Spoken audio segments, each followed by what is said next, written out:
Más de mil gritos, el podcast de nuestro cine. Nunca más volverás a dormir. Me llamo Ángela. Me van a matar. ¿Qué es esto? ¿Pero qué está haciendo?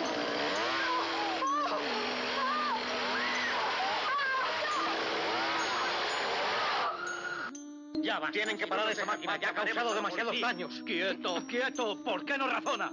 Habla de muertos que resucitan, de canibalismo. Cosas que se dan de patadas con la ciencia. La ciencia se da de patadas con muchas cosas y a veces pierde. ¿Por qué? ¿Por qué has hecho esto? ¿Por qué lo has hecho? ¿Por qué? Dime por qué lo has hecho. ¿Por qué? No es a mí a quien le gusta el cine, sino al cine a quien le gusto yo.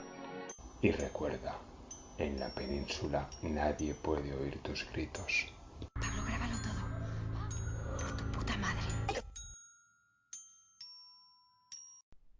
Muy buenas a todos los que nos estáis oyendo, que esperamos que sean muchos.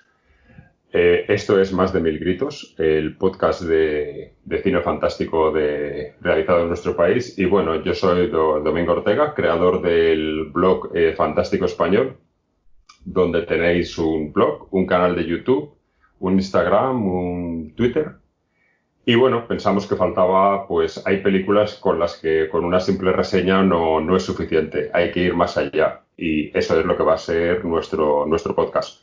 Analizar en cada programa que hagamos una película y un cortometraje. Una película que significa mucho para nuestro cine. Y en este caso tendremos un invitado que tenga conocimiento sobre esta película. En este caso, nuestro invitado es Luma Raget, un actor con nombre internacional, pero que es muy español. Su carrera hasta ahora, que yo sepa, ha hecho 2 cortometrajes dirigidos por mí. Un cortometraje dirigido por Sergio Jimeno, donde también hace un canal de sketch con él, que se llama Final Hero Films. Y ahora mismo, si no me equivoco, también ha hecho una webserie. Y está pendiente de poder trabajar en la próxima producción de Juan Body. Y nada, sin más, os doy paso a presentároslo. Luma, muy buenas. Hola, ¿qué tal? Un saludo a todos y encantado de estar aquí en el programa. Creo que no me he dejado nada de tu carrera como actor, ¿no? No, yo creo que está todo. Es que a mí me cuesta también a veces ver las cosas que he hecho, pero creo que está ahí todo, sí. Muy bien, pues nada, muchas gracias por estar con nosotros en este arranque de esta nueva aventura para mí y para nuestro blog. Un honor. Y vamos a hablar sobre la película más mítica que para mí que hay. Mucha gente dice que la mejor película de Chicho es La Residencia. Pero yo no solo no estoy de acuerdo con eso y pienso que la mejor película de Chicho es Quién puede matar a un niño, sino para mí esa película es la mejor película, simplemente. ¿Qué opinas tú sobre ella? Hombre, la verdad es que es una película que yo he tenido oportunidad de verla hace poco 2 veces y es que la segunda vez que la he visto me ha parecido todavía mejor que la primera.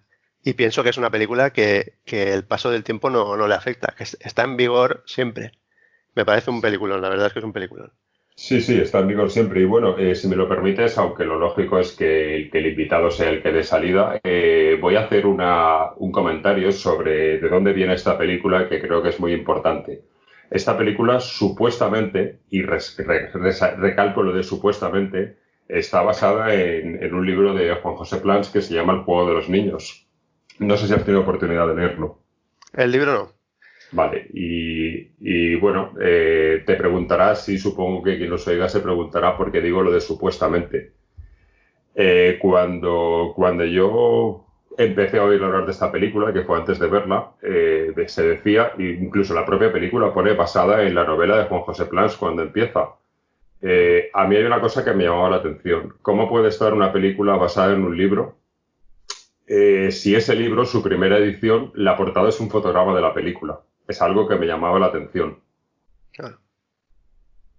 Bueno, entonces lo investigué un poco y digo lo de supuestamente porque sí que está basada en el libro, pero el libro no existía. Juan José Plans y Chicho son amigos y en una reunión que tienen hace muchísimo tiempo, Plans le cuenta un poco el boceto de la historia a Chicho. Y Chicho cae maravillado ante la historia y le propone a Plans lo siguiente: vamos a hacer tú tu novela y yo una película basada en ella, pero cada uno vamos a hacerlo por nuestra cuenta y con nuestro rollo y sin atisbos de lo que el otro haga. Por eso la película llegó a nuestras pantallas antes de que el libro estuviera en las librerías. No sé si este detalle lo conocías. Algo había oído. Lo que pasa es que la verdad es que si te paras a pensarlo, o sea, esas cosas ya no pasan, ¿eh?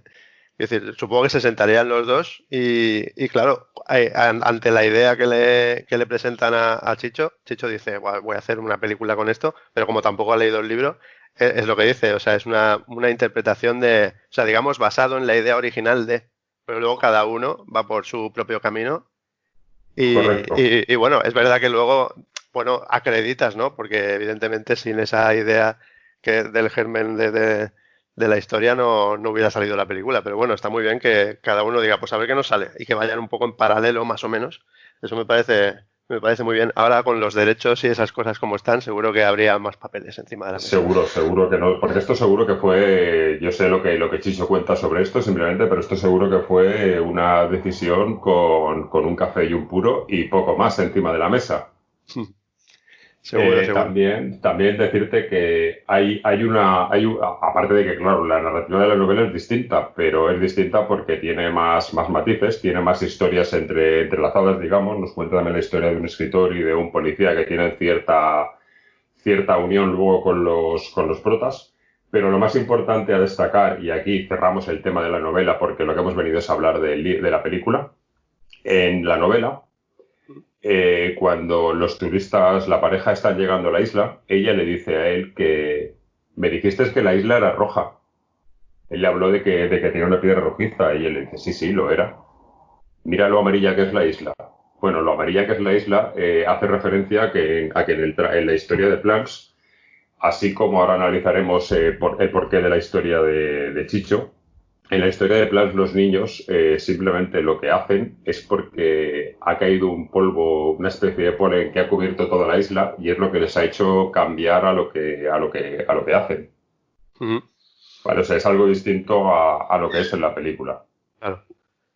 Que es bastante distinto, pero bueno, aquí cerramos el tema de la novela, que simplemente quería analizar este punto de partida de cómo inició y vamos a hablar de la película. Ahora os pondré el tráiler y continuaremos enseguida. Perfecto.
Bueno, pues yo la verdad es que, bueno, estuve viendo la película anoche para tenerla lo más fresca posible para el podcast y la verdad es que ya estaba viendo los títulos de crédito y ya te quedas un poco como diciendo, ¿cómo puede ser que antes de que empiece la película yo ya tenga el mal cuerpo ya lo tengo, ¿sabes? Porque, claro, ya te están preparando para lo que viene con imágenes que encima son bastante duras y son de archivo y sabes que son reales y con los datos. Que llega un momento que tú cuando empieza la película, cuando ya empieza la primera escena, tú ya estás pensando, vamos a ver, es que al final las cosas pasan porque tienen que pasar, porque claro, es que esos datos están ahí y son estremecedores, claro. O sea que ya con los créditos ya te consigue poner ya de mal cuerpo. Poco les pasa, piensas luego. Cuando empieza la película piensas, poco les pasa, no, poco nos pasa. Claro. Sí, no sé si sabes que estas escenas de archivo, como tú has dicho, Chicho siempre ha dicho que fue un error ponerlas donde las puso. ¿Ah, sí? Él aseguraba que deberían de estar al final de la película, no al principio, que él se equivocó en lo que hizo. Yo me atrevo a contradecir al maestro y que esto no sirva de precedente, pero yo creo que donde están muy, muy, muy bien puestas, porque yo recuerdo, como tú bien dices, la primera vez que vi la película, que yo la estaba viendo porque son 8 minutos de escenas desagradables y yo decía, ¿esto es necesario? Claro, es que encima te sorprende la duración de los créditos porque te ponen un conflicto, ya te entra el mal rollo y paran con la música y con los créditos y luego vuelven a otro conflicto y cuando te das cuenta dices, pero si es que han pasado 10 minutos. Correcto. Claro, Y bueno, está... yo de estos créditos hay una cosa que, así como lo que he contado antes del libro, es algo que está acreditado y que el propio Chicho cuenta. Yo de estos créditos, Chicho nunca ha dicho por qué los puso, pero yo creo que sí que hay un porqué que ni siquiera, puede ser que ni siquiera él fuera consciente. Me atrevo a poner en su boca cosas que él no dijo. Pero voy a contaros una cosa que yo creo y tú luego me dirás si piensas que puedo tener razón o no.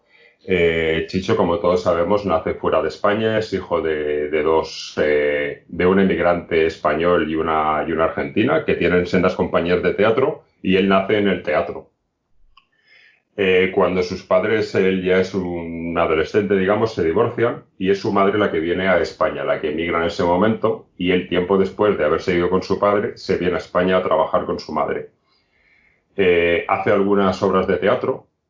Incluso estrena una y con el dinero que consigue con eso se decide irse a Egipto a una especie de vacaciones a vivir lo que él no ha sido capaz de vivir de niño, que siempre ha sido un niño que ha estado malito, que ha estado siempre bajo el abrigo de sus padres. Y en este viaje a Egipto yo creo que su vida cambia porque él habla de que ve la miseria en la que viven algunos niños y a partir de este viaje decide hacer más viajes con posteriores regresos a España, trabajos y obteniendo más dinero.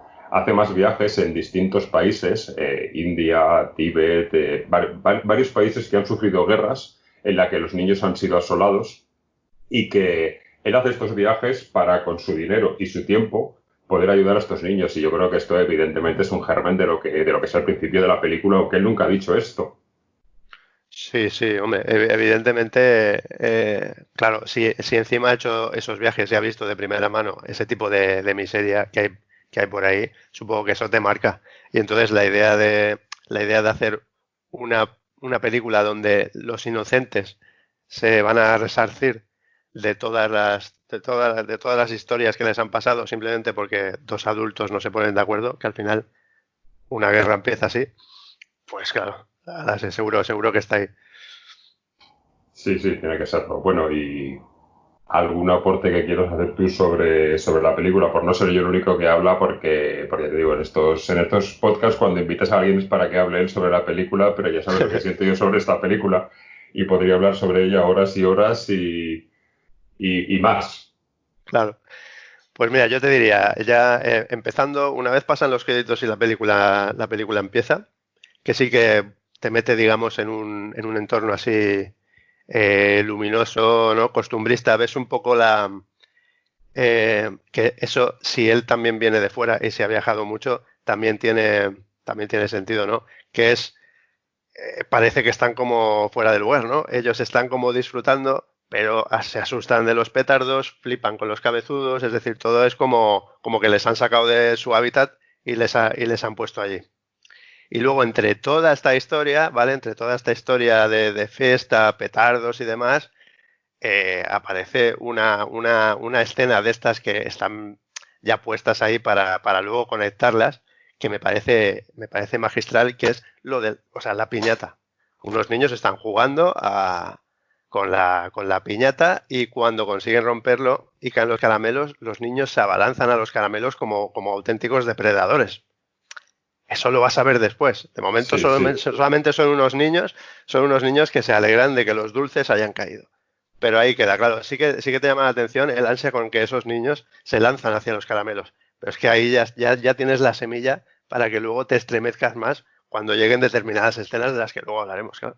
sí, es una declaración de intereses, cualquier cosa, incluso un poquito antes, cuando los turistas llegan al pueblo y aparece un cadáver en la playa, ya es un aviso de lo que vamos a ver. Claro.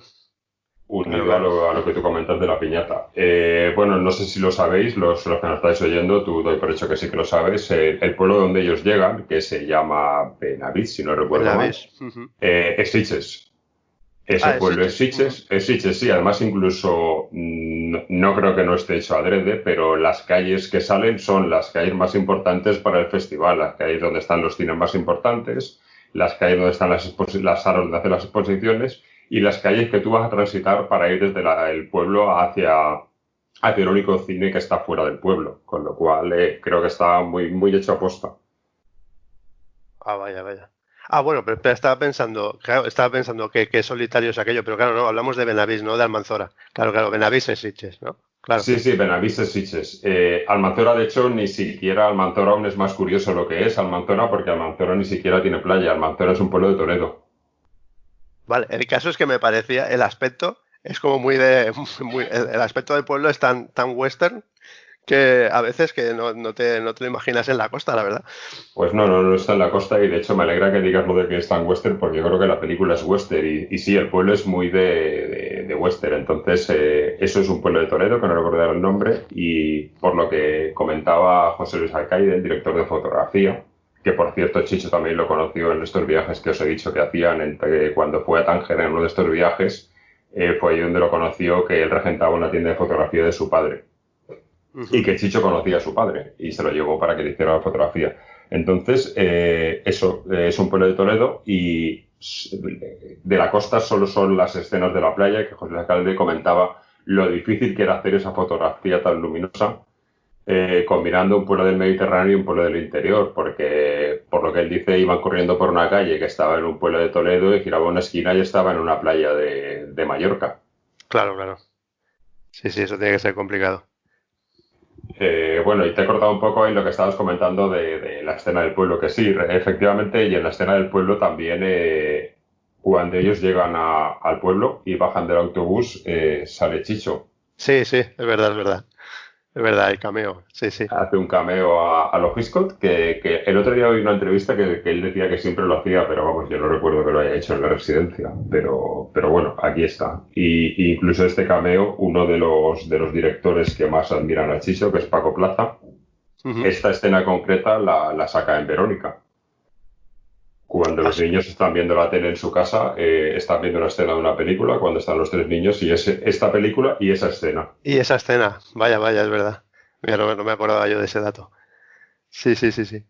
Y bueno, nos vamos a la isla.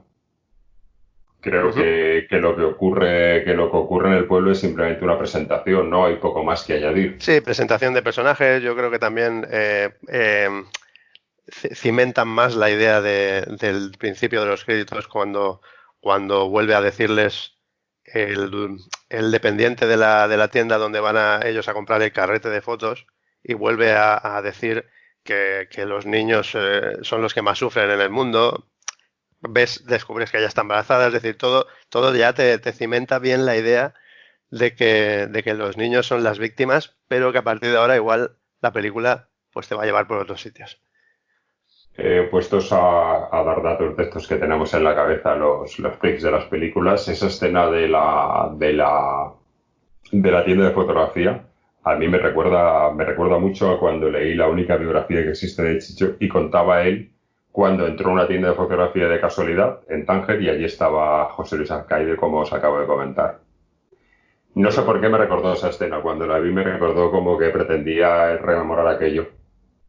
Pero todo esto son historias mías, igual no tiene nada que ver con lo que había en la cabeza de Chicho. No, bueno, a saber. También nombra la Dolce Vita de Fellini, supongo que será una película que ya no solamente por las cosas que suceden en esa película que tienen que ver con la de la que estamos hablando, sino supongo que es una forma también de homenajear a un director que que te importa. Entiendo, aunque no sé tampoco qué relación tenía Chicho con el cine de Fellini. No sé si ha hablado en ocasiones de que le gustaba mucho o no, o era como sector. No lo recuerdo, pero seguro que sí. Y también es curioso que cuando se da este dato que tú comentas, la mujer de él, la protagonista, Ujú. habla de Fellini como que es un fascista. Sí, un italiano como Mussolini, sí, es verdad. Curioso es que años después esta película, cuando se estrenó esta película en Italia, fue censurada por fascista. La de Vaya, Chicho. vaya. Por fascista, por el hecho de que sea un guardia civil, que es algo absurdo, porque es los cuerpos del Estado que existen en España. Entonces, que porque salga eso te digan que la película es fascista es un poco absurdo. Sí, es un poco absurdo. Claro que iban a salir carpinteros, ¿no? En vez de que nuestro cuerpo policial son carpinteros. ¿Vale? Claro, claro. ¿Sabes? Bueno, pues entonces llegamos a la isla y ya empieza aquí el crescendo. Y aquí es donde lo que te comentabas antes, donde yo veo que la película tiene un ambiente de western total. En Totalmente. cuanto a fotografía, en cuanto a planos que combina el plano americano con los primeros planos que emulan a Leone. Ujú. Y como todo, incluso la música de Waldo de los Ríos, que fuera de la isla ha sido un poco más alegre, aquí empieza no a ser triste, pero sí a ser muy, muy western. Claro, es que todo más o menos, todo el tono western envuelve lo que es la isla. Claro, el calor palpable, porque todos están sudando todo el rato desde que llegan. La soledad en el pueblo. Esos planos así un poco más amplios de que ves al actor más pequeño andando por unas calles como desiertas y áridas, es western totalmente. Y luego Sí, lo complicado también que tiene que ser eso, esto lo hemos hablado muchas veces, ¿no? Lo de crear una película de terror totalmente alejada de los cánones de fotografía oscura y sombras tenebrosas, ¿no? Que es no digo todas, porque no es la única película de terror luminosa que hay, pero vamos, no es la norma. pero es Es de las más fácil pocas, ver es lo de las otro. pocas. Yo Ujú, es de la las de las. pocas. Yo ayer oyendo un reportaje sobre esta película decían que la primera quizás fue Tiburón, pero esta fue la siguiente. Y yo creo que eso, el que sea todo luminoso y conseguir terror, Mm. no es fácil hacer eso. Y lo No es fácil. consigue. Y luego claro, no es lo mismo crear terror con algo sobrenatural, como es un tiburón gigante, que sí, que existen, pero bueno, te va a atacar en el mar y no, es otro rollo que Sí, aquí, eso que es verdad. son inocentes niños. Es Claro, algo mucho más cercano a cualquiera. claro. Y luego también lo que tú has comentado del sudor es una cosa que a mí me llama mucho la atención. Parece una tontería, pero no sé si estás de acuerdo conmigo que en las pelis de terror americanas, por ponernos a criticar lo que se hace fuera, la gente Ujú. no suda, la gente no padece. En una película como esta, tanto el actor como la actriz, sobre todo la actriz, estarían en todo momento perfectamente maquillados y perfectamente peinados, aunque estuvieran huyendo de una horda de niños asesinos. Claro, no, aquí se les nota se les nota físicamente el agobio, ¿sabes? O El sea, agobio, sí, sí. se despeinan, sudan, sí, eso es verdad. Y eso a mí me gusta mucho, ese sudor que él tiene, sobre todo porque yo creo que él padece más porque él es más consciente que ella. O sea, él padece más porque es más consciente de ella en la versión original, que es la versión con dos idiomas, y ella padece más que él porque no se entera de nada, está un poco al margen de todo. Sabe lo que él le cuenta y poco más. Claro, él es un poco el guía. Tanto el guía en el viaje que están haciendo, porque además él cuenta que ella estuvo antes en la isla y demás, tanto el guía en ese sentido como el que cuando se va descubriendo poco a poco la trama intenta ocultarle un poco la verdad o adornársela para que ella, que encima está embarazada y demás, no se preocupe. Que vaya labor conseguir que no se preocupe tu mujer o no se entere de que hay unos niños asesinos que Claro, están claro, pero acorralándote en un pueblo. esto juega más a favor lo que siempre ha dicho Chicho sobre esta película. Esta película se rodó en inglés y con poco español, es decir, y hablan los actores españoles como Antonio Iranzo que sale, que es el hombre del bar, Sí. y lo poco que hablan los niños, Hay pero ellos entre Luis ellos Tijes, por hablan en cierto. inglés. ¿Perdón? Y Luis Tijes, por cierto, que es Y Luis Cierto, sí, el sí. barquero, sí. Entonces, solo hablan en español estos. Entonces, yo creo que eso contribuye al aislamiento total de ella. Porque ella sabe lo poco que le cuenta, porque es evidente que no se puede enterar de nada. Que si ves, cuando Chicho hizo esta película, la productora española le dijo que no, que aquí había que estrenarla toda en español. Se hizo un doblaje, que hemos hablado tú y yo antes, que aunque Chicho ha rajado mucho este doblaje, y yo lo entiendo que es rajable, dentro de lo dañino que es para la película, porque pierdes el encanto de que ella esté más perdida, sí que está lo suficientemente bien hecho como para que no quede ridículo de que él le traduzca cosas que ella ha oído. Está Sí, bien sí, jugado este doblaje. está bien jugado porque pasa poco y pasa de forma muy sutil. No es como en Encuentros en la tercera fase de Spielberg, que todo el principio es un desbarajuste, donde se repiten todas las frases. No, aquí Aquí se se lo han lo trabajado curran, un sí, poco sí. más, se lo han trabajado un poco más. A mí me vino a la cabeza, en vez de la que tú has comentado, el principio de Malditos Bastardos, donde un soldado alemán habla con un tío en inglés y este se lo traduce a otro en francés, y si la ves todo en español es todo absurdo la conversación. Claro. Aquí no, aquí tiene fuerza, pero aún así, evidentemente, yo la primera vez que vi esta película vi la edición que Manga publicó en España, que es una muy mala calidad, pero bueno, lo que había. Y yo la primera vez que la vi en dos idiomas, la vi la edición francesa, que es lo primero que pude acceder, que en vez de inglés era francés y español, pero aún así mantenía ese tono. Ujú. Claro, claro. Sí, la verdad es que, bueno, las versiones, porque el doblaje en castellano, ¿vale? De la versión que por lo menos yo he visto más recientemente, la verdad es que no, o sea, no sé, me habías comentado que Chicho no pensaba que el doblaje estaba muy logrado, pero a mí la verdad es que me parece muy, muy bueno.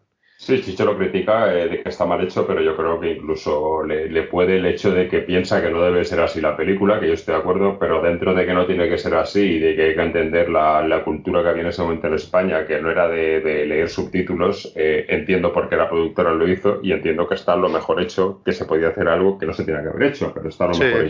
claro. Bueno, y respecto a los actores, comentaros que aunque para mí están magistrales ambos, Chicho, su primera opción como el hombre era... se me ha ido el nombre. Anthony Hopkins, no sé si Vaya, esto lo sabías, vaya, vaya. pero cuando Anthony Hopkins no era lo famoso que fue luego, Claro. pero... Y él mismo, Chicho, dice que a él no le gusta el papel de Lewis, que era algo que no le gustaba de la película. A mí me parece maravilloso. A mí me ¿No le parece gusta, que es... No, no no le le gusta el gusta. papel o cómo lo interpreta? ¿Cómo lo interpreta? ¿Cómo lo No le interpreta? gusta el actor, pero Vaya, a mí vaya. me parece que sus miradas son magistrales, tanto las de él como las de ella. Su sensación de estar perdidos a mí me parece brutal. Sí, sí, la verdad. Es un actor que venía de haber hecho una película en la Hammer, la de el Dr. Jekyll y su hermana Hyde. Ujú. Y a mí esa película no me gusta, pero es que aquí me parece que lo hace brutal. No sé si es por amor a la película, pero tanto Lewis como Prunella me parece que se salen. Sí, sí, yo pienso que sí. De hecho, no es una cosa ¿sabes? Hay veces que te gusta mucho una película, pero determinada actuación te chirría un poco o te desentona o no la acabas de ver o dices, hubiera sido perfecta, sí, pero en este caso la verdad es que no. A mí me parece que están muy bien los dos. Sí, sí, yo creo que están muy bien los dos, incluso los actores españoles. A mí, por ejemplo, la escena de Antonio Iranzo en el bar, cuando nos habla cuando dice el título de la película, cuando dice que es que quién puede matar a un niño, Claro. me parece que se derrumba el bar a su alrededor. Sí, sí, sí, sí. Sí, eso es un momentazo también. Y Oye, luego, bueno, dime, Me refiero, perdona. no, momentazo ese de Iranzo y ya cuando vienen a buscarlo y, y Tom le dice no te vayas, quédate aquí y él lo mira como diciendo es mi hija, ¿sabes? Es que claro, o Es mi sea, hija y sabe a lo que sí, va. claro, voy a que me mate, pero ¿qué Voy quieres a que que me haga? mate, ¿Sabes? pero no puedo Sí, matarla eso, yo. claro, eso es tremendo también.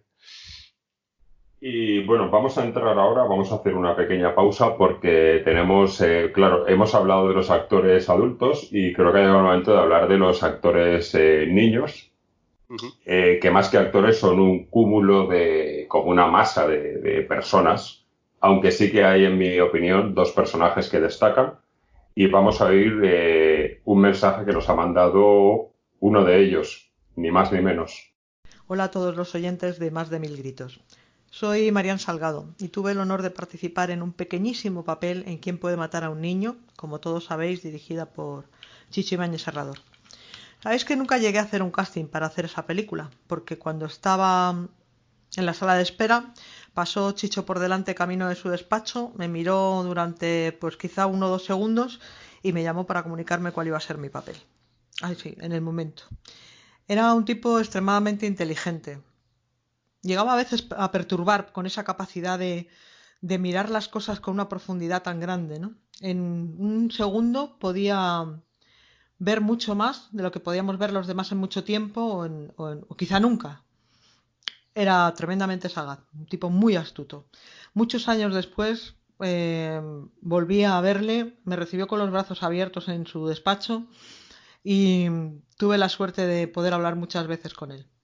Siempre me trató de una manera maravillosa y le tengo un recuerdo tremendo, muy intenso de su persona. No os puedo contar mucho de la peli porque yo en aquel momento tenía, no sé si 12 años, 11 años, quizá 12. Y venía de haber hecho ya el doblaje de Linda Blair en El Exorcista y La Endemoniada, es verdad, La Endemoniada yo creo que ya se había hecho entonces. Y entonces pues siempre fui una niña que no hablaba demasiado con los demás, ¿no? A lo mejor con los adultos, pero con los niños pues no me implicaba mucho. Y entonces ni siquiera comía con ellos, comía aparte, ¿no? Y a pesar de no tener relación con casi nadie, de no implicarme con los demás, tengo un libro muy mono donde tengo los autógrafos de Chicho, de Diana, su mujer en aquel momento, del cámara, de los protagonistas, pero no tuve ninguna relación en especial con ninguno de los compañeros de trabajo. Pero no era por ellos, era por mí. Yo siempre he actuado de la misma manera y quizá lo siga haciendo ahora. Bueno, quiero mandaros un abrazo muy grande a todos, desearos lo mejor y agradecerle a Domingo Ortega permitirme participar en Más de 1000 gritos. Besos para todos. Bueno, ¿Qué me dices? espectacular. Bueno, Sí, pues, madre mía, vale. O sea, la verdad es que ha sido, es que claro, es brutal que nos cuente todas estas cosas, la verdad. Muy bien, muy bien. sí, yo ayer cuando le pedí hace un par de días esto, y tengo que decir que yo no tengo ningún tipo de amistad más allá de conocernos por Facebook, de haber escrito algún artículo sobre sus películas y que ella se haya sentido agradecida y lo haya dicho, pero ayer cuando me mandó el audio y lo oí, la verdad es que se me puso un nudo en la garganta porque es como, ¡guau! Una Sí. de mis películas favoritas, una de las intérpretes de la escena más mítica de la película, aunque hace poco Marianne en la película, pero lo poco que hace llena muchísimo. Sí, sí, sí.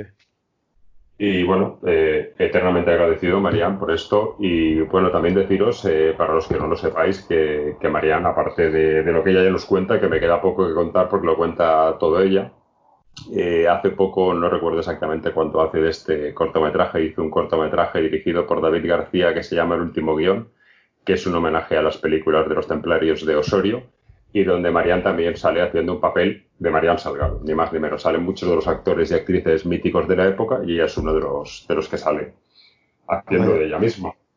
Y luego también comentaros que en breve, no sé cuándo va a ser, porque no recuerdo la fecha, pero en breve Apple TV Ediciones va a publicar su biografía. Que sin duda la tendremos que leer, la tenemos que comprar, que leer y hacer una reseña en el blog. Estaremos pendientes, sí, sí. Bueno, pues vamos a hablar de eso, de lo que es Marianne y lo que son los niños. Yo creo que los niños son como una horda de lobos que todos trabajan en sí. Salvo, como decía antes, hay 2 niños que destacan un poco, 3, más bien serían 3 niños. Uno, Lourdes, la niña que cuando la protagonista está sola en el bar se acerca y apoya su cabeza sobre su barriga. Claro, súper importante esa, sí.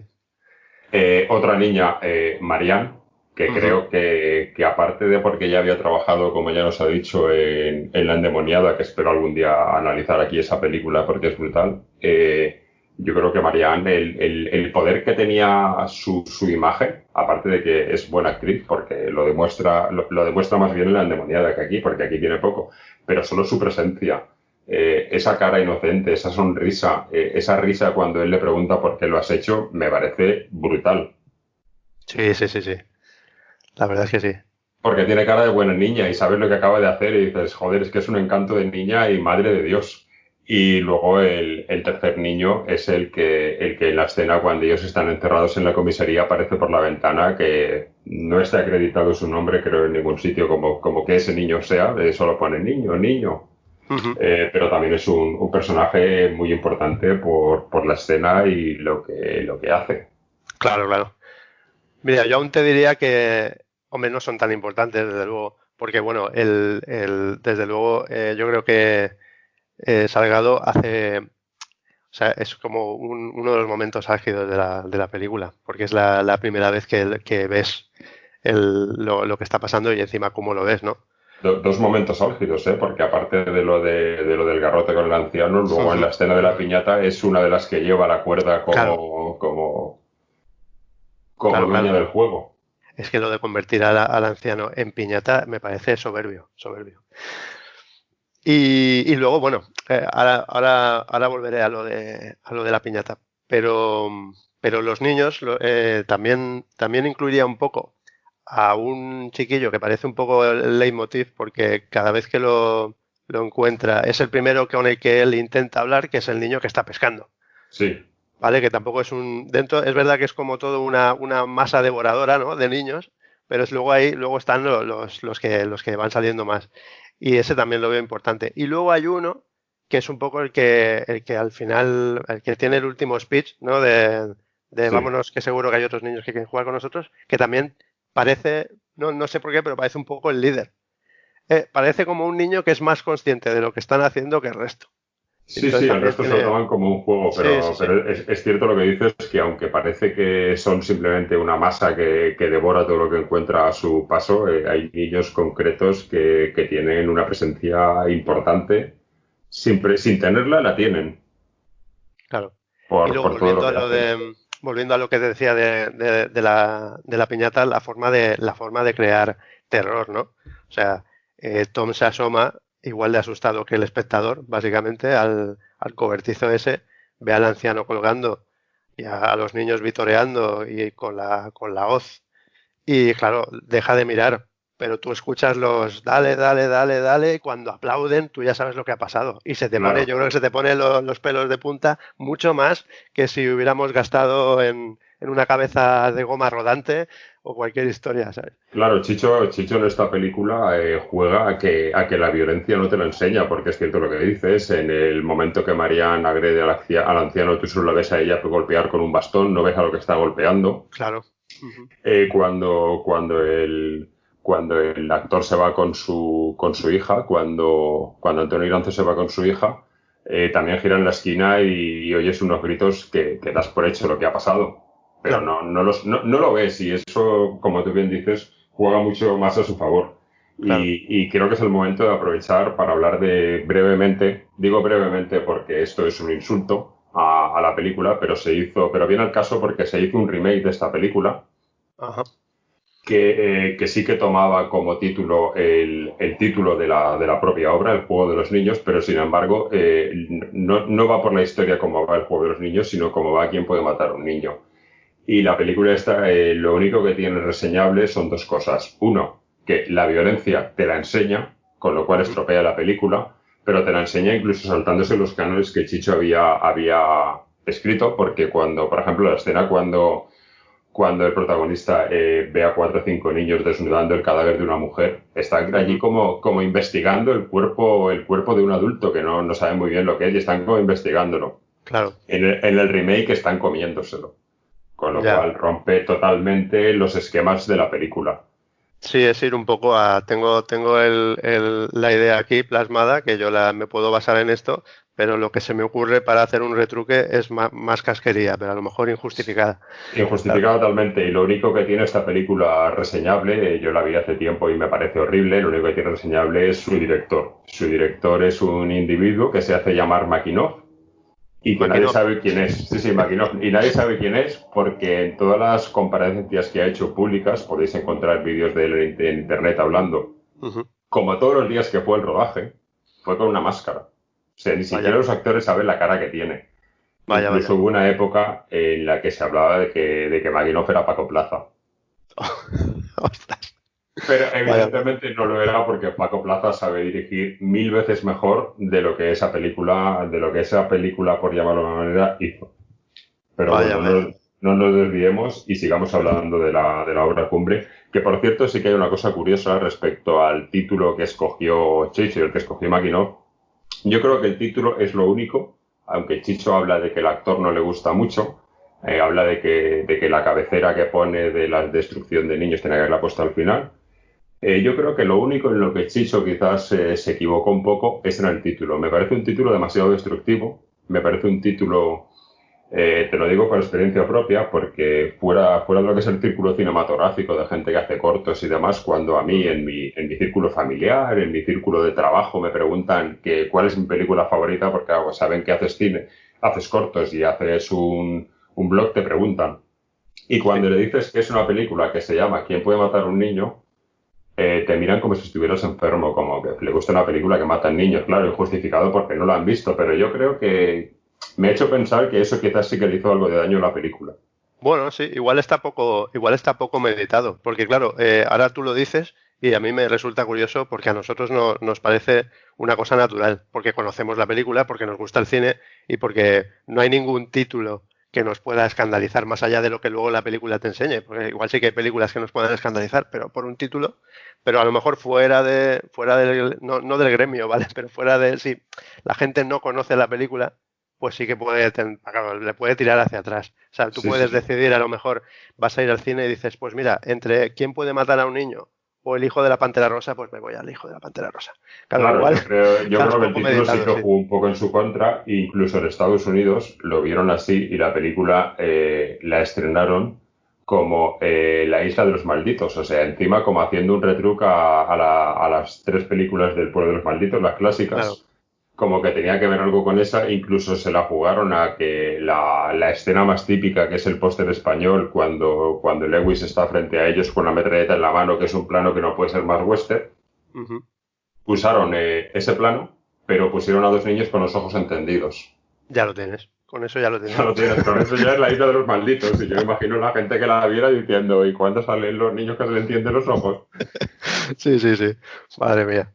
Otra cosa que pienso que juega muy a favor, ahora que hablamos de esto, de esta película, es la naturalidad del mal. Es decir, hasta ahora, aunque evidentemente hemos dicho que quizás no es la primera película de terror luminosa, sí que pienso que es la primera película en la que el mal es un niño, pero un niño normal. Es decir, no es Damien que está poseído, o sea, que es el anticristo, perdón, no es Linda Blair que está poseída, no es nada de eso, es un niño sin más, un niño que puede ser tu compañero de colegio, como cuando nosotros, cuando se hizo esa película hubiera sido, o tu hijo, o tu vecino, o tu sobrino, con lo cual yo creo que eso es mucho más terrorífico.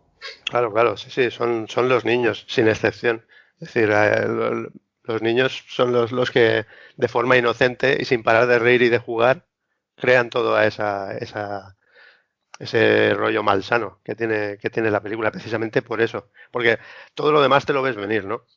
Si cuando tú llegas al muelle y al niño le dan vueltas la cabeza o pones... Claro, en este caso, por ejemplo, comentabas que en el libro sí que hay una especie de polvo amarillo que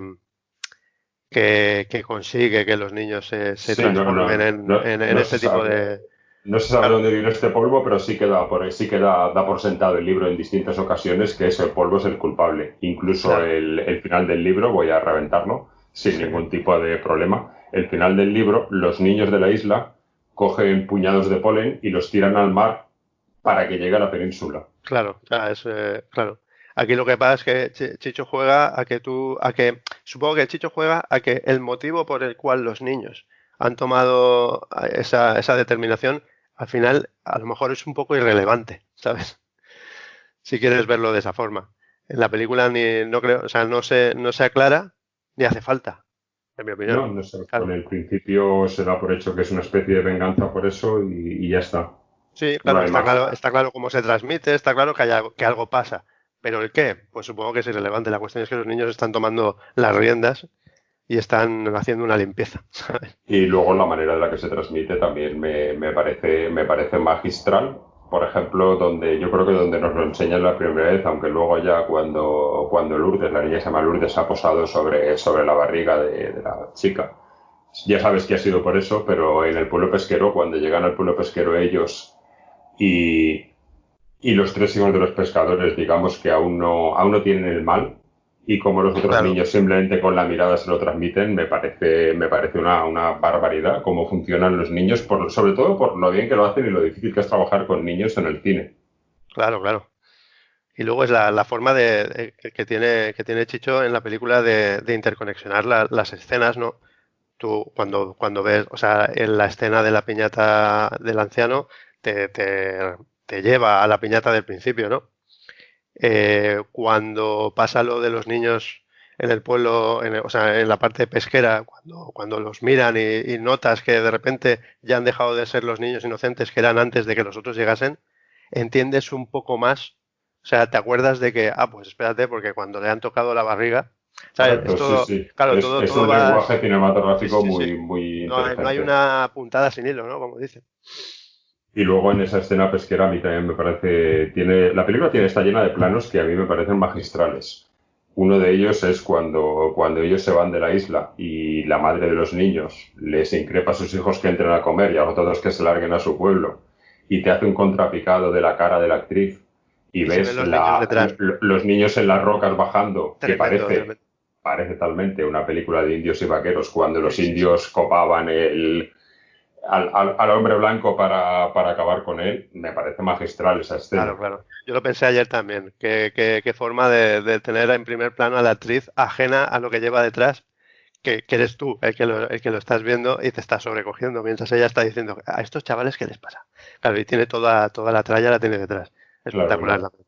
Y luego, mira, antes nombrabas brevemente, no le vamos a dar más cancha a eso, pero lo de utilizar más casquería para aparentemente mejorar algo que no tiene por qué mejorarse en el remake este.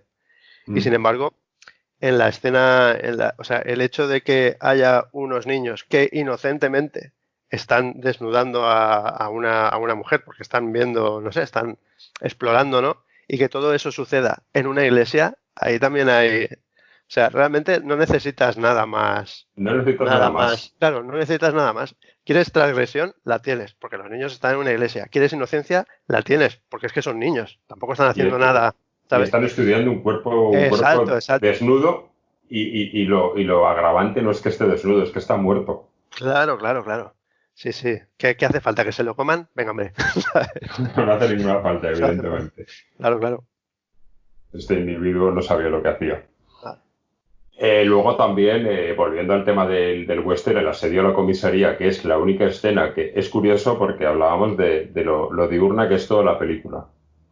El mm, asedio a la comisaría, cuando ellos se entierran en la comisaría, también es muy curioso, que también me lleva el asedio de los niños a la comisaría al western. Podía ser Fort Bravo perfectamente sí. asediado, perdón, Fort Bravo, el Álamo, Ujú. asediado por los mexicanos, cómo asedian la comisaría, pero es curioso que aunque fuera desde noche, Chicho y el director de fotografía nos vuelven a traer luz. Fuera es de noche, pero la comisaría está llena, llena, llena de lámparas con una potente luz para seguir sin caer en la oscuridad. Sí, sí, la verdad es que claro. Si es que no, es que en todo momento parece que el único resquicio así de oscuridad que se permite es, y que ojo, en mi opinión, es que va todo te lo lleva en la trama, ¿no? Cuando finalmente Evelyn cae y Tom se queda sentado, entendemos que se queda sentado toda la noche en el mismo sitio sin moverse y sí que vemos ese momento en el que él está solo en la oscuridad sentado durante un momento, porque enseguida se hace de día y él sale a ver qué se encuentra. Pero es como, o sea, es como el momento más oscuro para uno de los protagonistas es ese. Y creo que la iluminación de la escena ya te lo Te lo dice. da todo. Creo que es el momento de oscuridad de la película es ese. Tom sentado solo, en la misma postura en la que se supone que estaba antes que había más luz. O sea, no se ha movido porque está en shock, claro. Y luego también es interesante esa escena la manera de la que cuando él mata a un niño, que por fin puede hacerlo, Sí. como todos se retiran como animales heridos, como ha caído uno de los nuestros, nos vamos. Es talmente como creo que haría una manada. Mm. Se Sí, sí, retiran y ven parece que ahí. todo ha acabado, pero ni muchísimo menos ha acabado la pesadilla de Tom. No, no, claro, claro. Pero claro, ahí los niños, sí, es verdad que recogen cable, ¿sabes? Es verdad, es verdad. Bueno, y una vez transcurrida esta noche, Tom se levanta, como tú dices, y sale al pueblo desierto, pero no está desierto. Quedan 10 minutos de película, creo que son más o menos. Ujú.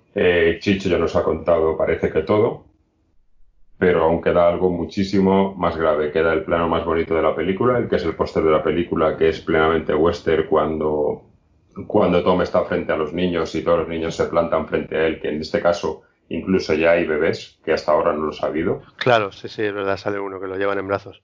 Ujú. Y Tom tiene que tomar la decisión de su vida. No es que he matado a un niño anoche, es que voy a ametrallar a esta horda porque es lo que necesito para sobrevivir. Y yo creo que esta escena, la película en sí hoy en día no se rodaría. En España, en otro país no lo sé. En España no se rodaría, pero esta escena desde luego no se rodaría bajo ningún concepto. Mm. Sí, sí, Porque porque creo que es, aparte ya no solamente el hecho de que él acribilla a los niños, que encima, claro, los niños hasta ese momento, quitando los 4 o 5 tótems que sabes, que reconoces a cada niño, es lo que decimos, es como una masa, ¿no? Pero ahí ya se encarga él de, Chicho, de hacerte una especie de traveling pasando por las caras de todos los niños, las expresiones de todos los niños, ves que hay un bebé, o sea, ya te prepara otra vez más para lo que está a punto de suceder. para que lo pases mal. Claro, sí, sí, ahora ya no te está diciendo, eso es una pared que casualmente está llena de niños, pero es una pared que no deja pasar al protagonista y el protagonista va a abrirse paso a tiros, no, no. Ya te enseña las caras, te enseña el bebé. Claro, ya te está diciendo, macho, es que no me das ni un momento de respiro. Pero es que la película es así hasta el final. Te enseña incluso la inocencia de cada uno, con sus sonrisas, con sus miradas, como que sabe lo que les va a pasar, que ellos son conscientes porque ven que lleva un arma en la mano, pero aún así mantienen la inocencia y la sonrisa. Claro, claro. Y planos muy western otra vez, con las miradas de cada niño. Sí, sí, las miradas de cada niño y bueno, todo el proceso desde que él abre la puerta de la casa donde están y llega hasta el sitio donde lo tienen acorralado, por decirlo de alguna forma, eso le pones una música de Morricone y tienes ahí vamos, Bueno, lo tienes igual, ¿eh? Con Waldo de los Ríos sí, que se sale.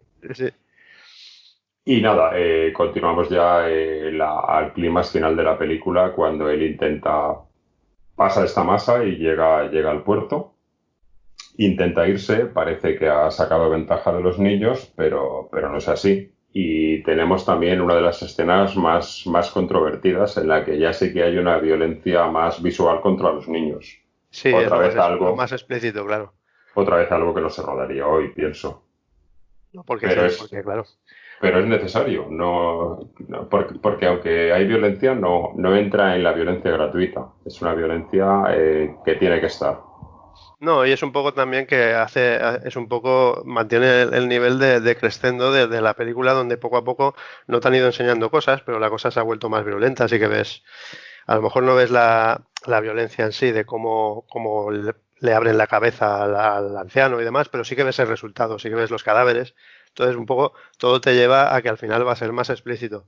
Ya con los disparos de la metralleta ya ves cómo caen niños muertos y luego ya el final con la madera a diestro y siniestro, que vamos, es que no deja a títere con cabeza ahí, claro, es mucho más explícito, pero es que es un poco haciendo un símil con las fiestas del pueblo de Benavís, es como la traca final, ¿sabes? Es Sí, ya sí. el momento álgido de la mascletada, se monta ahí la de Dios.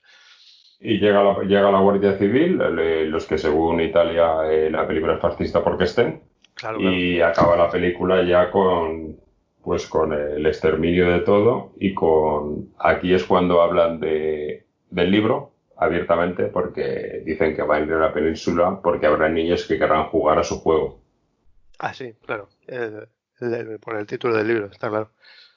Y este final no puede ser más magistral, dando paso a lo que seguramente si la película hubiera sido americana hubiera sido una segunda Una parte. saga. Sí, sí.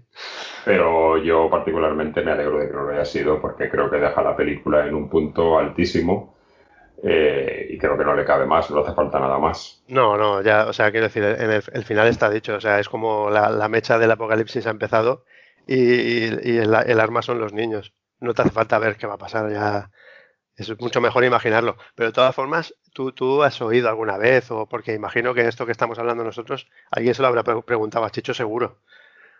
O sea, no pensó nunca o no le ofrecieron nunca Nunca he hacer... oído que se lo pregunten, nunca he oído que se ¿No? lo pregunten, pero de todas maneras también es un poco parecido al final del libro, lo que comentaba antes que hacen los niños con el polen, solo que aquí en la película el polen son ellos. Sí. Entonces, yo nunca he oído que se lo pregunten ni que él diga nada, porque esta fue su última película. A partir de aquí ya se dedicó a la televisión, que es lo que realmente absorbió toda su carrera, por desgracia para todos los fanáticos del cine. Pero nos dejó dos grandes títulos. Y bueno, no sé, yo creo que llevamos cerca de una hora hablando de esta película. Yo me podía pasar otra, pero como hemos ido más o menos intentando escalonar lo que es la trama de la película, no sé si a ti te queda algo más que quieras añadir. Pues hombre, así ahora pensando... Ah, bueno, sí, hablábamos antes de... Claro, mira, otro plano que también me recuerda, aunque es anterior el plano que voy a contar ahora, al de la señora de la casa de pescadores con los niños detrás. Mm. Es decir, que tú veas lo que está pasando, pero que el protagonista de la escena sea ajeno a lo que está pasando realmente, es el primer, o sea, cuando entra Tom a la tienda a hacerse con un poco de habituallamiento para su mujer y demás, y él va andando, solamente vemos los pies, él va andando por detrás de la estantería y él no ve que en primer plano, al otro lado de la estantería, tú ves perfectamente cómo hay un cadáver. Impresionante esa escena Claro, también, y sí. ese tipo de información que el director te da a ti, pero a su protagonista no, porque a mi protagonista ha venido aquí a sufrir, ¿vale? Me parece, vamos, bueno, de maestros. Bueno, sí, hay una cosa también que a mí se me ha ido, que la quería comentar. No sé si te diste cuenta viendo la película, que hay muchos momentos en la película, a ver, muchos tampoco, son 3 o 4, en lo que aparecen moscas que molestan a los actores, que se le posan incluso en algún momento en la cara. Esto en otra película seguramente lo hubieran cortado y hubieran repetido la escena. Pero evidentemente no son moscas que están puestas adrede, porque en ese momento no había la tecnología digital para hacerlo y son moscas de verdad. Pero yo creo que contribuye, una tontería como esta contribuye a la podredumbre que tiene la isla. Claro, Que la isla claro. está llena de cadáveres. Supongo que esto simplemente es por un hecho del calor que hacía en ese pueblo y en el momento en el que rodaron, pero hasta eso suma el Sí, haber sí, eso mantenido suma, esos planos. le da un toque más realista, es lo que hablamos, va un poco en el mismo saco del aspecto que de los protagonistas que se va deteriorando conforme van corriendo, van sofocándose y van... Sí, ¿sabes? de esa falta de Claro. maquillaje y ese sudor y ese padecimiento.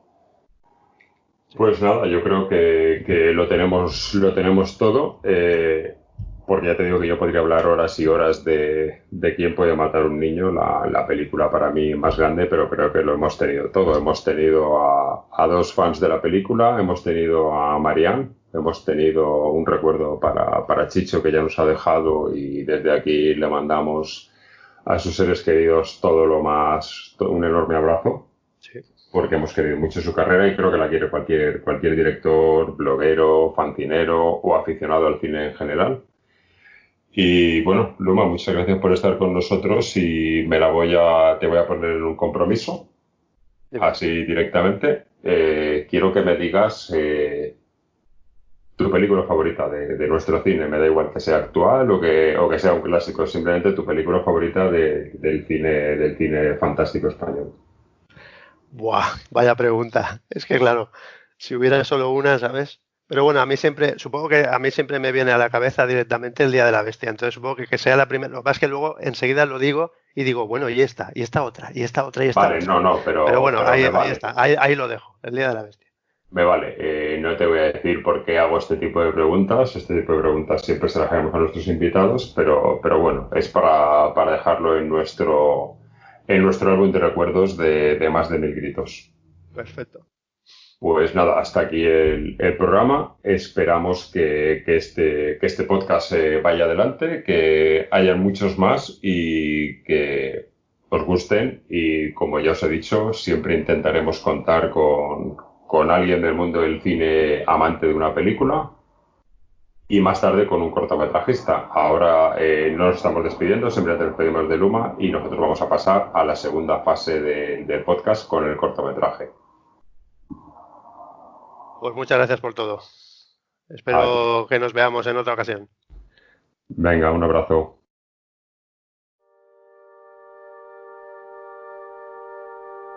La Tierra agoniza. Es prácticamente inhabitable.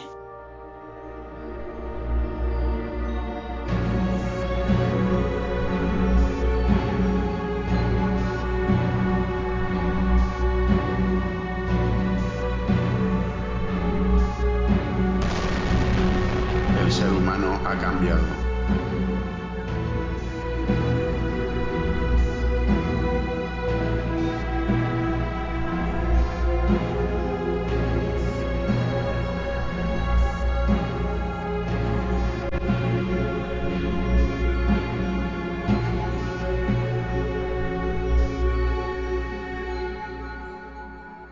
Bueno, vamos con la segunda parte del programa, en este caso en la parte de los cortometrajes. Lo que acabáis de oír es el tráiler de La Compasión, un cortometraje de ciencia ficción rodado en 2018 y, si no me equivoco, cuenta con más de 18 selecciones, un par de premios internacionales y realmente es un corto muy visual y muy potente. Y estamos, como no podía ser de otra manera, con Enrique Bueno, su director y guionista. Muy buenas, Enrique. Buenas, Domingo. Es un honor para mí estar en tu primer post, Más de 1000 gritos. Y es Bueno, que, digamos, es mi primera entrevista así, más o menos, de un post y seria. Bueno, pues me alegro de que estés con nosotros porque, bueno, la dinámica del programa va a ser, pues, dar a conocer a directores que están empezando y que tienen trabajos interesantes y por supuesto, tenía que empezar contando contigo porque la verdad es que el cortometraje, cuando lo vi, me impactó mucho por la potencia visual que tiene, sobre todo. Entonces, bueno, es cierto lo que he dicho, ¿no? 17 selecciones, 2 premios internacionales, si no me equivoco, uno Exacto. de ellos... Mira, la semana pasada en Brasil, en Río de Janeiro, tuve una selección. Una nueva selección, vale, vamos por 18. Y luego premios tienes uno de mejores efectos especiales en Nueva Delhi. Exacto. Y uno de mejor corto en Los Ángeles, ¿no? Exacto, mejor corto en Los Ángeles, efectos especiales los mejores en Nueva Delhi. Y tengo otros 2 que ahora, a ver, sí, en España uno es el mejor corto. Exactamente, el mejor es galardonado con el Rebollo de Oro. Bueno, casi nada. ¿Y es tu primer corto? ¿O habías hecho...? Exacto, es mi primer corto. Todo empezó con una broma. Vamos a ver, mis sobrinas estaban aburridas y querían hacer una especie de vídeo y empecé a grabarlas como si fuera una película. Y a partir de ahí dije, ostras, a mí esto de... Porque empecé a hacer el montaje así de tontería. Y dije, esto me mola. Y el caso es que al final, como yo soy muy perfeccionista y muy autodidacta, se me ocurrió un nuevo corto que no tiene nada que ver con este. Y lo quise hacer más serios, pero claro, lo hice con una videocámara de estas normales. Y me di cuenta que no tenía nada que ver, pero nada que ver con el cine, que era muy de vídeo aficionado. Y a partir de ahí empecé a investigar y nada, y una mañana se me ocurrió este corto que ha recibido tantos premios y dije, vamos, voy a por él, porque me gustó la idea, se lo dije a mi hermano que es compositor de música, y se lo dije y me dijo, me encanta la idea, déjame que te haga yo la música. Entonces dije, pues nada, voy a por él y empecé a escribir el guión, a hacer el storyboard y claro, lo intenté, las primeras tomas las intenté con una videocámara normal y dije, no, esto no me gusta a mí, esto tiene que ser, vamos, lo más posible al cine. Y a partir de ahí empezó mi odisea. Vamos. Bueno, primer corto y decirnos que esto es el primer corto, a mí lo único que me provoca esto es envidia, porque, vamos, mi primer corto no se parece a esto ni por asomo. La ciencia ficción creo que es algo muy complicado y que yo recuerdo mi primer escarceo, digamos, con el cine, que fue un curso que hice de dirección y le pregunté una cosa a Enrique Gato, que era el director del curso, el profesor, que por qué en España se hacía tan poca ciencia ficción, porque si te fijas, la mayoría de los cortos que se hacen en España, aparte de que son de varias temáticas, pero lo que más se potencia es el cine de terror. Sí. Y le pregunté que por qué no se hacía ciencia ficción, porque mi corto precisamente primero que yo estaba en ese momento escribiendo era sobre ciencia ficción. Y me dijo que realmente se hacía poca ciencia ficción por lo caro que era. Claro, lo caro que era, yo soy mayor, te estoy hablando de hace muchos años. Claro, lo caro que era porque todavía hay que hacerlo con maquetas y con demás. Hoy en día el hacerlo con FX un poco más caseros abarata los cortos. Vamos a ver, yo te digo una cosa, cuando empecé a hacer el corto de ciencia ficción, llegué un momento que me saturé, dije, madre mía, ¿en qué lío me he metido? Porque es muy difícil, si empiezas desde cero, por lo menos es muy difícil. Sí que hay que intentar hacerlo con programas de estos que son libres, pero me salía muy...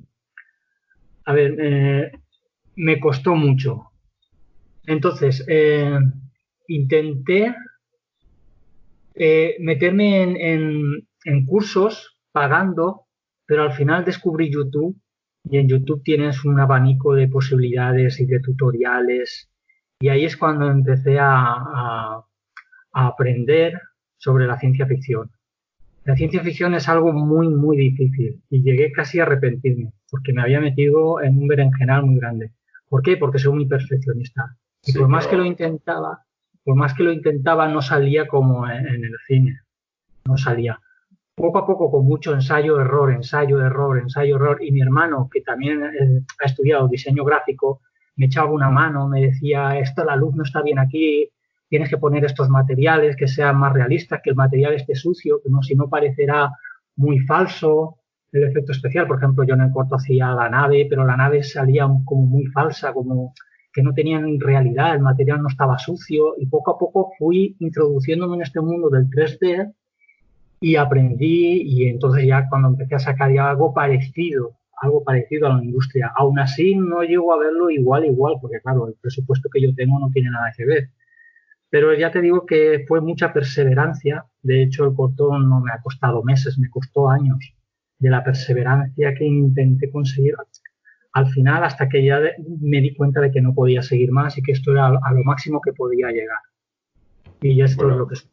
Pues lo máximo que puedes llegar, yo te digo que yo pienso que es, o sea, no, por lo que dices, no es un corto caro, es un corto de tiempo, no es un corto caro, pero exacto, lo parece un corto no caro, parece un corto carísimo, parece un corto de los que hay una productora detrás y hay una industria detrás y hay un trabajo que, claro, yo sé que no porque he hablado contigo, nos conocemos, pero yo te digo que a mí el visual del corto me alucinó, pero ya no los FX de lo que es la creación de las naves y demás, incluso el interior de la nave. O sea, a mí el interior de la nave me parece pura poesía cinematográfica, me parece una pasada, y lo que es por ejemplo, el uniforme del astronauta me parece brutalísimo, y eso ya los efectos especiales, eso es talento. Vale, me ha hecho gracia lo que has dicho del traje. El traje, la verdad es que estuve mirando un mogollón disfraz. Empecé con un disfraz de estos de astronautas y era horroroso porque yo dije, ay, mira qué cutre es esto. Y al final, de casualidad, una amiga mía me envió una foto que estaba esquiando y llevaba un mono rojo que me chocó mucho. Dije, ¿ese mono es tuyo? Dice, este mono rojo es de mi madre de los años 60 que le gustaba esquiar. Y yo lo he conservado y a mí me encanta y llevo el mono de mi madre. Entonces dije, ostras, es que ese mono es perfecto para el corto, para hacer del traje de astronauta de mi protagonista. Y entonces se lo pedí prestado y me lo dio prestado y me encantó. O sea que fue una suertaza encontrar ese traje. Luego el casco, por ejemplo, sí que el casco, compré un casco de moto de AliExpress, malísimo, que intenté hacerlo espacial y era horroroso, y ahí sí que tuve que añadir, en el mismo casco tuve que añadir materiales digitales que fueron traqueados, digamos, siguiendo los puntos del movimiento cuando se quitaba el casco la protagonista. Entonces ese casco sí que tuve que hacerlo digitalmente. Pues te digo que el visual que tiene el corto es espectacular. Bueno, antes que nada, comentaros a todos los que nos podáis estar oyendo que el corto, aunque estamos aquí contando cosas sobre el corto, no he pensado en preguntarte, el corto está en abierto, ya lo sabemos, se puede encontrar en YouTube y en algún sitio más. En YouTube y en Vimeo. En YouTube y en Vimeo, pues nada, animaros a que lo veáis porque estamos aquí destripando cosas del corto y es importante que podáis saber que el corto ya está en abierto porque ya ha terminado su carrera en los festivales. Aunque pongan Enrique Bueno, La Compasión, ya les sale en el buscador de YouTube o de Vimeo. Correcto. Vale, y luego el interior de la nave, ¿qué nos puedes decir del interior de la nave? Cuando la prota está hablando y pensando en hacia dónde va. Mira, el interior de la nave, que me hace gracia porque el interior de la nave intenté en un principio hacer un chroma key, que sabes que es la pantalla verde. Uh-huh. Y lo intenté varias tomas con un chroma key y me di cuenta de que el escenario de atrás era 3D, que yo diseñé como una sala futurista y puse a la protagonista la pantalla verde, la típica pantalla verde. Incluso puse unos puntos en la pantalla verde para que el movimiento de la cámara hiciera la sensación de que estaba dentro de la escena 3D. Pero no le vi realismo, le vi ese toque que dices, aquí hay algo que no cuadra.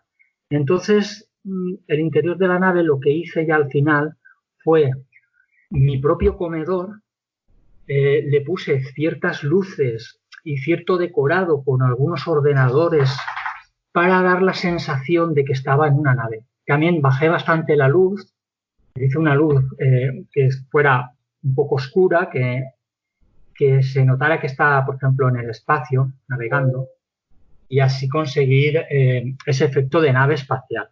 Y, por ejemplo, otra de las escenas, que sale una cocina, que está ella en la cocina tomando una copa, en esa escena, para que no se note que es una cocina normal, aparte que es la cocina de mi cuñada, que es un poco así moderna, sí que le puse una puerta digital como de nave espacial, como una puerta de esta de nave espacial, y luego le puse algunos elementos en la pared como si fueran aparatos electrónicos. Todo eso digital, todo eso integrado con la imagen real. Entonces, es mucho mejor y da más sensación de realidad cuando integras lo digital con lo real en la misma imagen. Ahora, si intentas poner todo un efecto digital, ya empieza a notarse como si fuera un dibujo animado, como si fuera... No, para mí no era coherente, o por lo menos yo no tenía el suficiente presupuesto para hacer un 3D hiperrealista con unos movimientos de cámara con un chroma key detrás. Así que no tiene más remedio que hacerlo una mezcla de realidad y digital. Pues te ha quedado perfecto, desde luego. Te ha quedado que la nave parece una nave de verdad, la cocina parece la cocina de una nave de verdad. No sé si pretendías que pareciera una cocina realmente o simplemente pretendías que pareciera el interior de la nave, pero desde luego parece la cocina que está en una nave, que ¿por qué no va a haber una cocina en una nave? Al fin y al cabo tendrán que comer los astronautas. Pretendía, por ejemplo, me acuerdo de la película de Alien, que hablaban en una cocina comiendo y tal, claro. Que era mucho mejor, pero bueno, yo pretendía que estuviera en una cocina, bebiendo su copa, desayunando su momento de relax, estaba viendo un documental de historia de la humanidad, es cuando la protagonista dice que se da cuenta de que no tenemos nada que hacer, que no vamos a cambiar, aunque el ordenador insiste en que sí, que el ser humano ha cambiado, porque el ordenador intenta animar psicológicamente a la protagonista que lleva 6 años sola. Está programado el ordenador para darle ánimos y optimismo. Bueno, que sepas que el spoiler lo has hecho tú, que quien ha reventado el corto ha sido tú. Yo he intentado no hacerlo, pero bueno. Respecto a este tema de la cocina, hay una cosa que a mí me llamó la atención. Yo este corto lo vi por el blog de Fantástico Español, donde quería hacer una reseña, pero luego tuve la oportunidad de verlo en un festival, en el Festival de Cocheros de Sants. Donde coincidías, estaba tu corto y estaba también un corto mío. Y me llamó mucho la atención, claro, tú creo que no has estado nunca en Cocheros de Sants, no estabas ese día, pero tampoco habías estado nunca, ¿no? No pude estar ahí. Pues esta escena de la cocina, te cuento que creo que no te lo conté en su día cuando hablamos respecto al tema. Esta escena de la cocina provocó allí uno de los mayores escándalos que siempre se provocan en Cocheros de Sants. Sí, ya me imagino, porque es un festival que la gente se cachondea, se ríe, se divierte. Sí, sí, pero al margen de eso insultan incluso a los directores. A mí me insultaron, pero vamos, también te digo que desde el buen rollo, no es algo que sea ofensivo realmente. Pero hace muchos años, hace 4 o 5 años, pusieron un corto que se llamaba El Grifo. No sé si lo has visto, es un corto bastante famoso. Y a partir de entonces, cada vez que en cualquier corto sale un grifo, se monta un escándalo en la sala brutal, todo el mundo gritando el grifo. Y también te digo que tu corto realmente, en el momento que salió la escena de la cocina, fue brutal. Se caía en la sala con el tema del grifo. Me hubiera encantado estar ahí, me hubiera pasado pipa con esa escena y con la gente riendo y luego salir y hablar del corto. Sí, fue muy divertido porque yo esto del grifo lo había oído, sabía qué ocurría, pero claro, no sabía a qué nivel, pero tengo que decirte que era un nivel muy, muy brutal. Pues mira, ahora que me lo has dicho no tenía ni idea de ese momento. Qué lástima no haber estado allí, pero no pude. Bueno, supongo que habrás estado en más festivales. También hay una cosa que llama mucho la atención de tantas ciudades que salen en tu corto. Todas esas ciudades, supongo que no has hecho los viajes adrede para el rodaje, ¿no? No he hecho los viajes adrede. La verdad es que el corto yo quería que fuera todo original, que no hubiera nada, la música de mi hermano, todo original, no un pega-copia. Lo único que no es original del corto son los vídeos documentales de la Segunda Guerra Mundial, que eso ya cogí los derechos de autor, que eran libres por ser de tantos años. Pero, por ejemplo, todas las escenas que salen de paisajes, por ejemplo, sale una escena de Nueva York que cae una bomba, y eso lo grabé cuando me fui a Nueva York, lo grabé desde el avión, cuando estábamos acercándonos al aeropuerto, grabé desde el avión en Nueva York entero. Esa la rescaté, esa toma, para este corto, pero en ese momento yo no pensaba que iba a usar esa escena para este corto, no lo pensé. Pero sí que es verdad, por ejemplo, que me fui en un viaje a Polonia y ahí sí que ya iba con la idea, porque el corto ya estaba medio hecho, digamos, y ahí sí que ya fui con la idea de grabar la escena en Polonia, en un parque natural, que íbamos por una balsa, en una excursión en una balsa en medio del río, y ahí sí que cogí la cámara y hice muchas tomas para hacer como que era el planeta que descubría el protagonista. Y también hay otras escenas de España que también son rescatadas de viajes. Hay otras que son adredes grabadas, por ejemplo en Cantabria, unas secuoyas que hay en un parque, está grabado adrede. También la playa, hay una playa donde, digamos, el transbordador va a intentar aterrizar y aparece por la playa, dirección hacia, digamos, los bosques. Todo eso ya estaba pensado y grabado aprovechando los viajes. No ir adrede, voy a viajar para grabar para el corto, pero sí que, hombre, voy a hacer este viaje, pues voy a aprovechar todo lo posible para grabar escenas de paisajes para el corto. Bueno, pues nada, simplemente pues eso, decirte que desde luego animo a todos nuestros oyentes a que vean tu corto porque rebosa talento por los 4 costados. Como ya dije cuando escribí la reseña, es una historia bastante sencilla, pero con un aderezo que la hace magnífica. Y no sé, cuéntanos, ¿tienes ahora mismo algún otro proyecto? Lo digo por dejar aquí porque vamos a acabar reventando el corto, porque creo que tú tienes mucha pasión por él y a mí también me encanta y lo vamos a destrozar y la gente que lo ve, lo vamos a destrozar, quiere decir que lo vamos a contar todo y va a quedar poco la imaginación para que nuestros oyentes lo vean. Lo único que la pasión que ha salido de este corto es, digamos que a mí me encanta la filosofía de la vida, digamos, de intentar preservar la naturaleza, intentar que el ser humano cambie.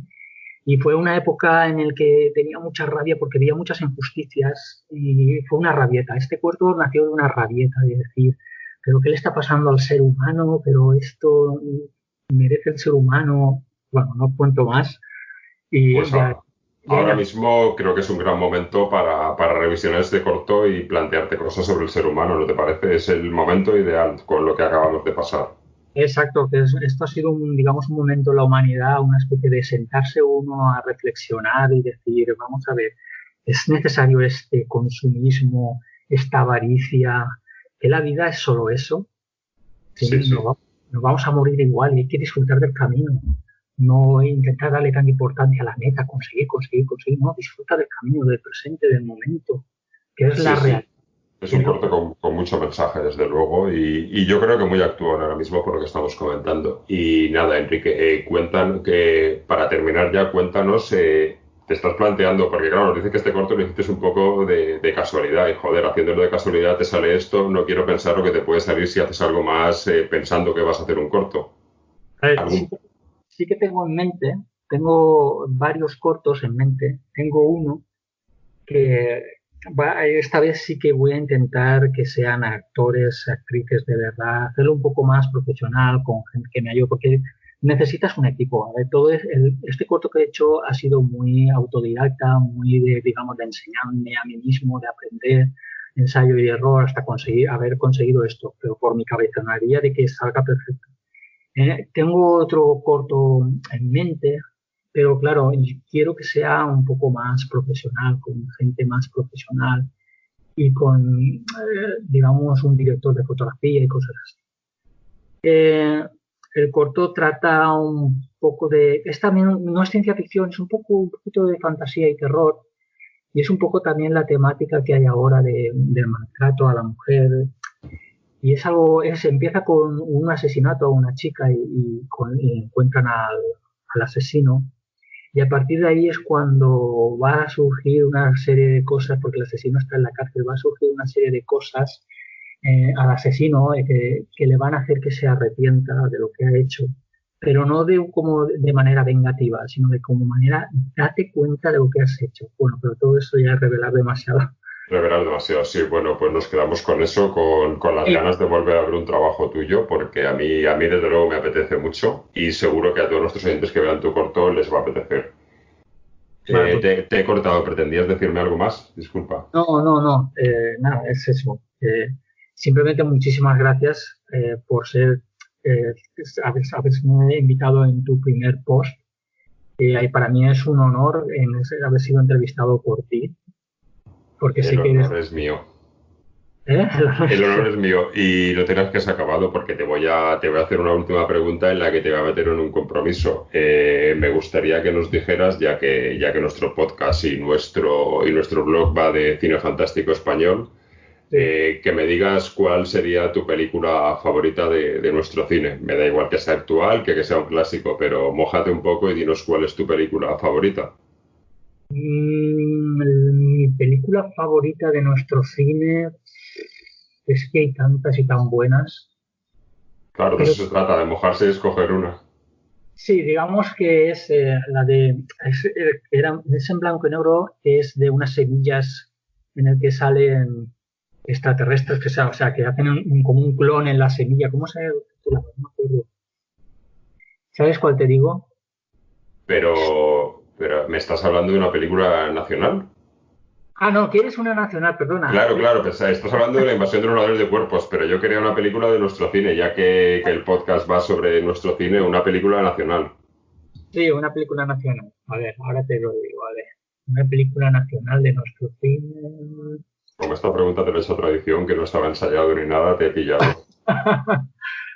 Estoy intentando acordarme de una película que me haya impactado del cine español, claro, sí, claro. Por ejemplo, Eva, que es un robot. Eva, muy bien, la película de Quique Maillo, una gran película, una excelente selección, desde luego. Una niña que es un robot y no me acuerdo mucho, pero es esa. Y otra también es uno que digamos, tiene un cáncer y lo congelan y lo renacen en el futuro. Esa también tiene hace poco. Ezequiel, no. No, Proyecto Lázaro. Eso, Proyecto Lázaro. Esa también me gustó bastante. Vale, o sea, que sigues tirando por la ciencia ficción, que ya claro que es lo tuyo. Dos grandes películas de nuestra ciencia ficción, que se hace poco, es una lástima, porque igual que comentábamos antes que en cortometrajes se hace poco de ciencia ficción en España, de largos también se hace poco, no es que sea una excepción. Sí, se hace muy poco.